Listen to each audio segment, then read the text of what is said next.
It takes a special type of faith to just continue walking forward in the face of danger or obstacles, or perhaps like negative forces running alongside you as you are striving towards the things that you perceive as God wanting you to attain. I'm in a season of my life where I am coming up to a decision where I would say there are two different doors, and if I go through door A or B, both of them have great consequence. And what I mean by that is, depending on which door God leads me to and opens, my life will change entirely. Okay. And during these decisions and moments in your life, you can have other aspects of it sort of pulling at your attention or your focus.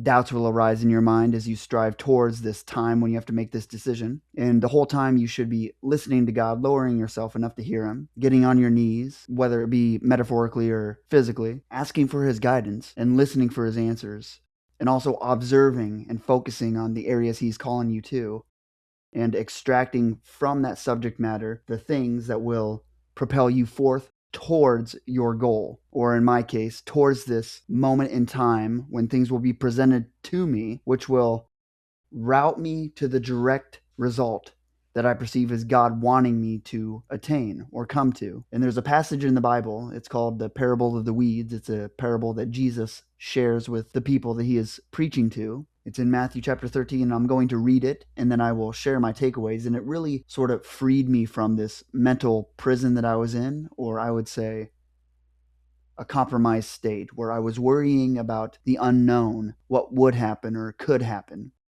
And I hope it helps you as much as it helped me. And if you have a certain idea of it as I read it come to you, please let me know. Again, we're in Matthew chapter 13, and I'm going to read verses 24 through 30, and then I'll pick up again at verse 36 through 43. And in the middle, if you're just curious, verses 31 through 35, this is actually a separate parable. But the first set of verses will be the actual parable of the weeds, and then the second set of verses will be the parable of the weeds explained, where Jesus actually explains to the disciples his revelation that he wants to give to them specifically. So starting at verse 24, Jesus told them another parable. The kingdom of heaven is like a man who sowed good seed in his field. But while everyone was sleeping, his enemy came and sowed weeds among the wheat and went away. But when the wheat sprouted and formed heads, then the weeds also appeared. The owner's servants came to him and said, Sir, didn't you sow good seed in your field?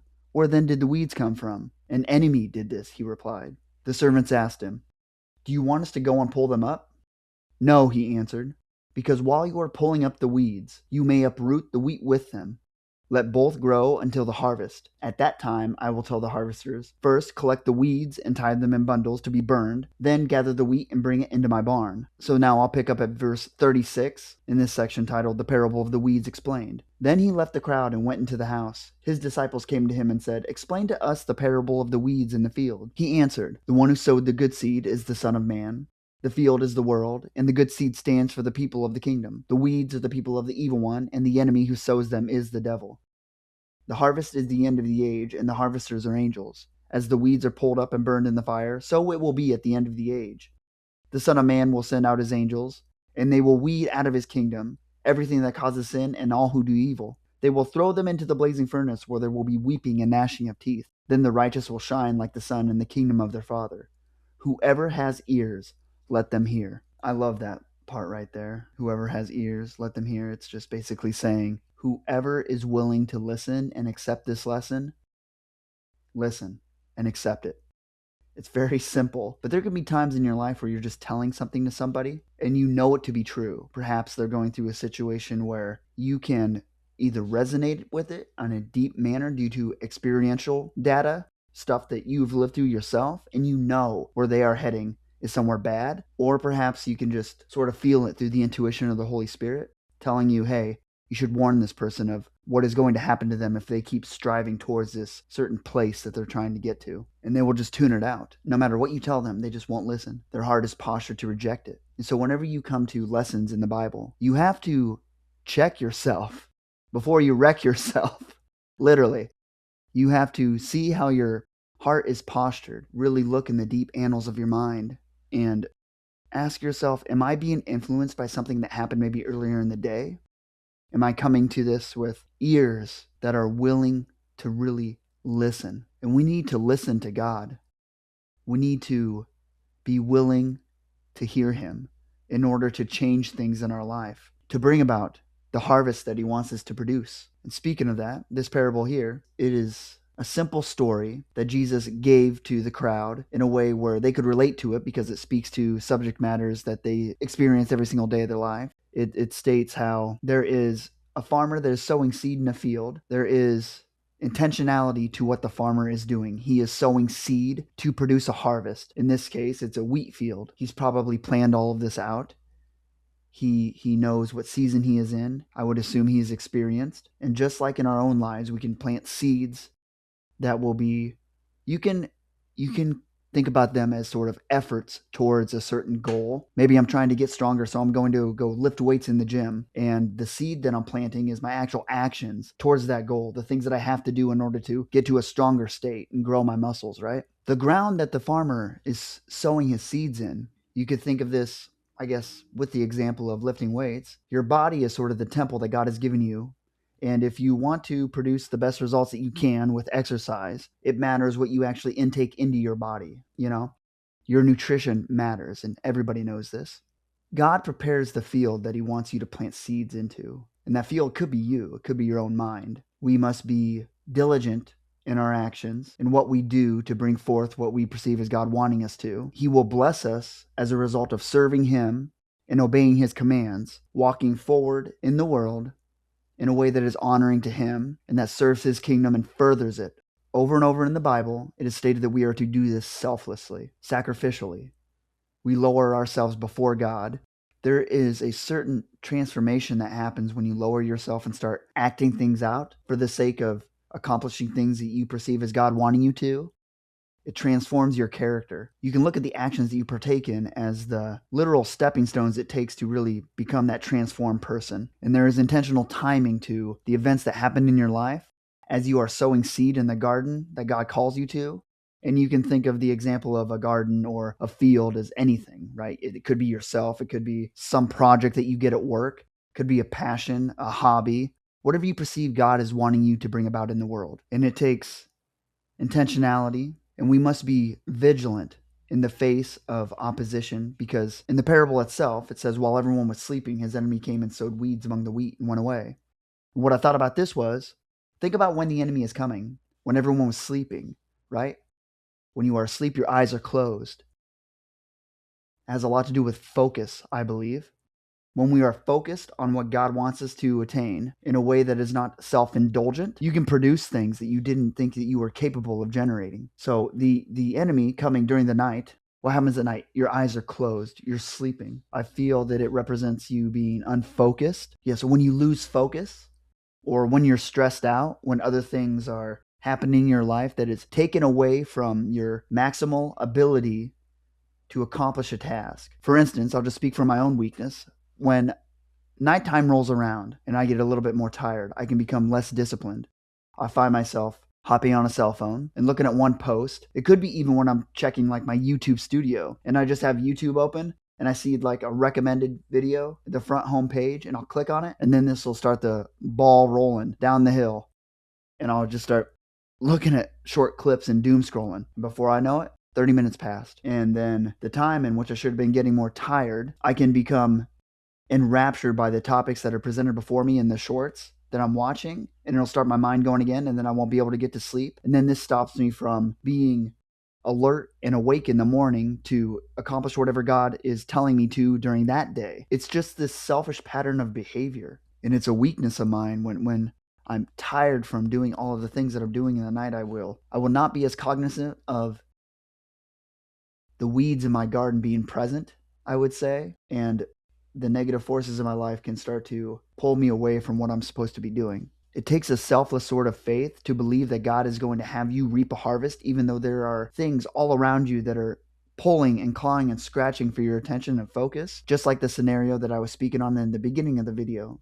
You can come to moments in your life where you know that whatever takes place then and there, it's going to have major consequences in your life. It's going to be life-changing. That can cause you to stress about it and worry about the unknown. But just like this parable of the weeds here, Jesus instructs in a counterintuitive manner. Let both grow until harvest. That means that you're going to have a faith that allows you to coexist with opposition. You have to trust in God's timing. You have to believe that even though there are forces all around you that are going to be trying to stop you from getting to where you want to go, You will believe that God is going to get you there. Everything is going to be set up right should you act out selflessly during your journey to get to said destination. If you execute in a selfless and God honoring manner, God will have you reap a harvest of gold. He will bring you to the promised land. And you just have to trust that all of these little variables that are in your life that you may worry about sometimes in your mind when you're just like, well, what happens when I get there and then X, Y, or Z thing doesn't happen? Everything will be lost. My whole life will be lost. That doesn't matter. You just have to let that go. Jesus explains it right here with this parable. The enemy came when the people were sleeping, when their eyes were closed, when they were unfocused. He planted obstacles right in the field. And when the servants come to the farmer, they're like, hey, you want us to go pull up the weeds? And illogically, the farmer answers no. Because if you do that, you may mess with the seeds that are already there. That means that Jesus is stating you may mess with the plans that God already has for you. Sometimes you must go in your life and actually surgically remove things that are distracting you. That is true. But there are other times where God really wants you to just trust Him with all your heart, mind, and soul, and to strive forward in faith, knowing that there won't be anything that can stop you. It takes such a lowering of yourself to believe that God can pick you up when there's no way you can do it yourself. I know that all of the miracles that are in my life that brought me to where I am today, it is not by my own power. It is due to things being aligned in a certain unique manner that could have only been architected by God.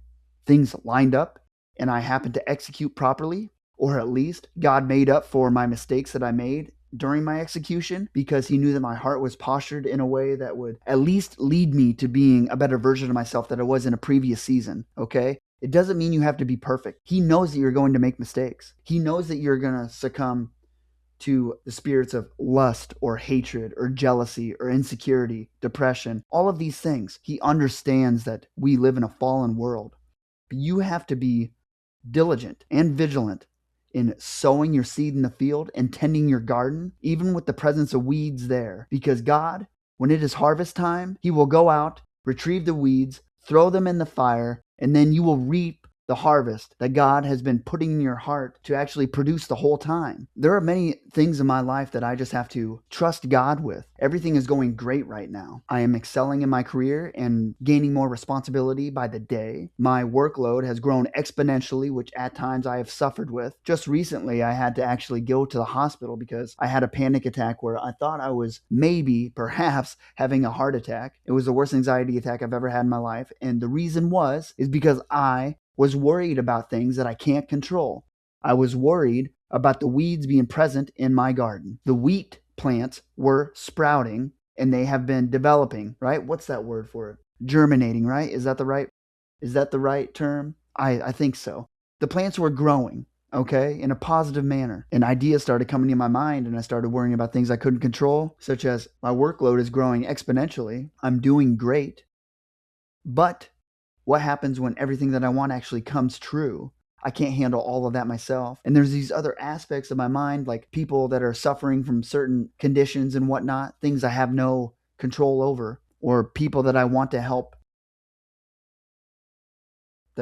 so bad, but they won't listen. And I know that there is a way for them to get better, at least to leave the place of misery that I see them at. It would take them relinquishing their predispositions and their current knowledge base would have to be shattered in order for them to listen to whatever God would tell them. If they would just seek the answer from God, lower their understanding, throw away what they perceive as being the truth, they could get to somewhere better. And I can't lead a horse to water and force it to drink. So if I have all of these areas in my life that are going very well, and then situations like that also in my mind, and I can start to worry about that and then have all the stress from needing to lead certain projects at work, which my job is one that was given to me by God that I prayed for specifically, and I'm very grateful for it. Therefore, it even adds more stress to me when I don't execute properly because I feel it was a gift from God and I owe it to Him to actually work selflessly. And I can take that to a complete selfish and egotistical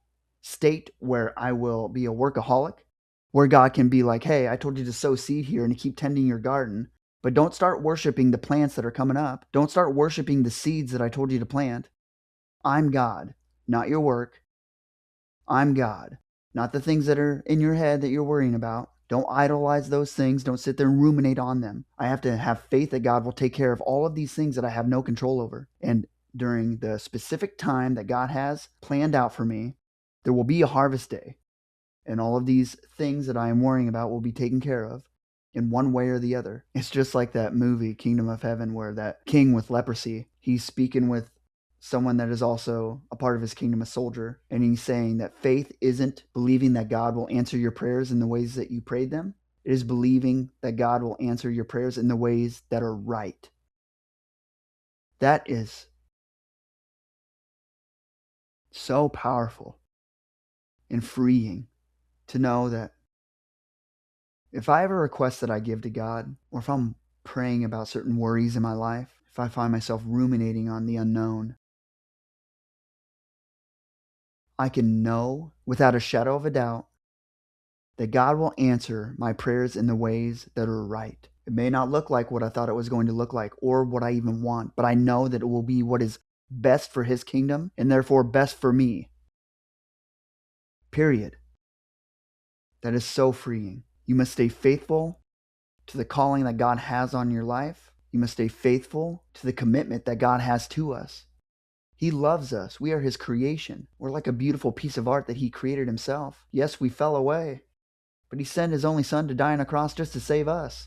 We're obviously important, and He cares about us. He will bring you out of whatever you find yourself in, and you don't have to sit there and worry about the unknowns and things that you can't control. You just look at the activities that you have in life. You make a plan, go forward, find something that, pulls you forth. And if you find yourself in a place like I was at, where I was just worrying about the unknowns and things that I have no control over, give it to God. And what I mean by that, there'd be a lot of times when I would hear people say that, I'm just like, okay, well, what does that mean? To me, what that means is I am going to be properly patient and trust God in the position that He has me at in relation to whatever goal that He has placed in my heart to attain. And I am going to trust Him with the things that I can't control. And I'm going to work diligently and selflessly in executing the tasks that I feel are needed in order to fulfill the quest that He has given me. I'm not going to toil in the misery, in the unknown. I'm not going to allow negative forces, the enemy, other people, dissuade me from living as selflessly as I can and being a good and humble servant. You have to give over the things to God that you can't control. There's no point in stressing about it anyway. You can't do anything about it. We don't know what's going to happen. When we die and there's a gravestone made, our names will be on it. 250 years from now, no one's going to know who you were. God will know who you were, and you'll be in a better place. Therefore, you shouldn't really worry about what others are thinking of you or the unknown and all of these aspects of your life that God has His hand on anyway. If you find yourself in a predicament where you have medical problems, for instance, you can't do anything about it besides just engaging in the practices that you have been told or discover and giving the results to God. That's all you can do. Just be mindful of the posturing of your heart and how selfless you really are. I know many times in my life I have been put in positions where others might think that it is just brutal. There's no positives of it. For instance, the first company that I worked at here in Omaha, it kind of has a reputation of being a tough place to work at. But it taught me so many lessons about working in a corporate environment. I would not want to work anywhere else to start my career. It was the best place for me. And God intentionally put me there. And then He gave me the job of my dreams. And all of that was done with a faith in God. I still made very many mistakes. I still was an idiot. I'm sure 80% of the time, just like I am now. I make mistakes all the time. But if I'm just honest with myself and live in the truth, which part of that truth is that God is in control of everything. The things that I cannot control, I have to trust that my Creator and Maker will take care of me, even in the presence of danger, should I act selflessly and in a God-honoring manner, living in truth. Try to live your life in that space, that mental space. Don't let the anxiety about the weeds in your garden paralyze you. Don't let it stop you from believing that God's timing is perfect. You should tend your garden faithfully. Continue to cultivate what God has planted in your heart. Recognize that the opposition is there and strategically planned and act in accordance to that, but don't obsess over it in a negative way where it starts pulling your attention away from the things that God wants you to work on. Know that our understanding is incomplete. We will not be able to correctly perceive scenarios in the same way that God can. We have been given the gift of free will that allows us to choose between certain doors that open in our life, that allows us to carry our crosses in specific manners. You should intentionally place God's wisdom above your human understanding. There's actually a cool metaphor that I thought of when I was learning how to surf over in California. The act of surfing in itself, which by no means am I an expert at all. I still suck by, regular standards. But I was able to successfully surf a wave my first time ever trying, weirdly enough. I was able to pop up on the board and ride the wave at least all the way to the beach, which was absolutely incredible. But after doing all that, I thought about the process of it. So when you get in on the board, you have to sort of watch the waves come in, and you have to properly assess if a wave is surfable. And then when it comes towards you, you have to pop yourself up on the board and then ride the wave. Now, this wave, you think about it, and it's just like this force of chaos. It's like churning on the inside, and it's propelling you forth. So there's an aspect of trusting the timing of your actions, and you have to execute that in the proper way in order to get up on your board and balance it. And then this force of chaos, you're just riding it out. And I thought that was so beautiful. It's just like there's things in your life that you can't control. There's weeds in your garden you have no control over. And you just have to submit your lack of understanding things to God, your worries to God, and your trust will then empower you to stand up, just like standing up on a surfboard, and you can ride the chaos of the unknown to the destination that God wants you to come to. It's absolutely beautiful. That just came to me when I was thinking about surfing. Like the waves, they're chaotic, but yet they're beautiful. There will be times when the opposition in your life starts to overcome you in moments of weakness. Do not dig yourself into a pit during those times. You're not insane. You're not worthless. You can get back up again tomorrow. Don't crucify yourself in a manner where you are stopping God from resurrecting you the next day. That's what I would say. God won't remove all of the difficult factors in your life. Not immediately. He uses them to temper our souls, to create the character in us in order to actually handle the thing that we are striving to attain someday. The harvest from the seeds that you're planting in the field, we have to be able to actually handle those things when they happen. It's just like me getting promoted at my job. I would have not been able to handle all of the responsibilities that I have now and the ways that I'm doing it now 3 years ago. I couldn't have done it. And I'm making mistakes now. I make mistakes at my job when I'm leading meetings or trying to organize things just because I'm dealing with the friction that happens when I'm trying to become a different person. It's like I have to modify my behavior and my philosophies that I embody in life. I have to act out a certain character that I'm becoming before I actually become the character. And there's this friction that happens when you adopt new disciplines and strategies. You'll make mistakes during that time, and that's okay. That's good. And then you can transform your character to make less and less mistakes as you get closer towards this state. I would say get closer towards becoming the person that God is calling you to be. It's like the fruits of the harvest. Most of the time, it's the transformation of your soul and character that is most fulfilling. Just knowing that you're the person that was able to serve somebody else and help them in their life. You were able to serve your Father in the kingdom of heaven. That is beautiful. That is beautiful. Don't allow anxiety and worries and insecurities just drag you down. Don't allow other people's doubts to be imposed on your own psychology, your own beliefs about yourself, or what God is capable of doing through you. Think about that. Every time you believe the doubters, you're telling them that they're more right than God is. No, they're not.